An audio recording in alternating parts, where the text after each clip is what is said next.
Bien, nous allons voir deux exemples qui représentent la difficulté du niveau 1 pour résoudre une équation. Alors, par exemple, ici, on voit résoudre l'équation 4t égale à 9.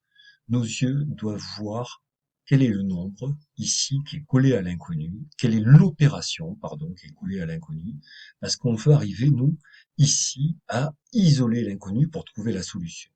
Eh bien, je vois ici 4 fois t. Vu le calcul mental que l'on a fait tout à l'heure, il est tout à fait naturel de penser qu'il va falloir que je divise par 4 pour obtenir une fois t. Et si je fais ça à gauche, je suis obligé de le faire à droite.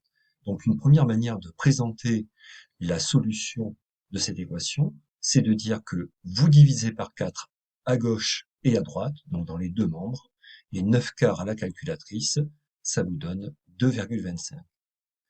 L'autre présentation possible, au lieu de faire ça, c'est de dire que vous avez bien pensé à la stratégie, mais vous écrivez juste les deux opérations qui vous ont permis de passer de l'équation de départ à sa solution.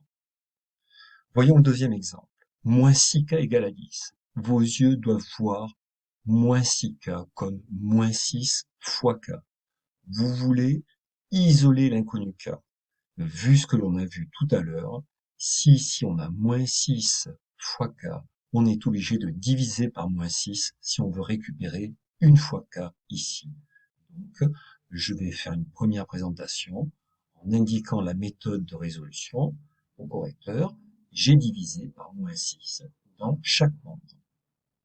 Autre présentation possible, au lieu de marquer comme ça, comme tout à l'heure avec des flèches, on indique au correcteur j'ai divisé de chaque côté par moins 6. Alors là, attention, si vous tapez sur la calculatrice 10 divisé par moins 6, elle va vous donner, logiquement, si elle est bien réglée, moins 5 tiers. Alors pourquoi? Parce que 10, c'est 5 fois 2, moins 6, c'est 2 fois moins 3. Donc en simplifiant par 2, de numérateur-dénominateur, il va nous rester moins 5 tiers. Voilà pour cette première vidéo pour le premier exercice.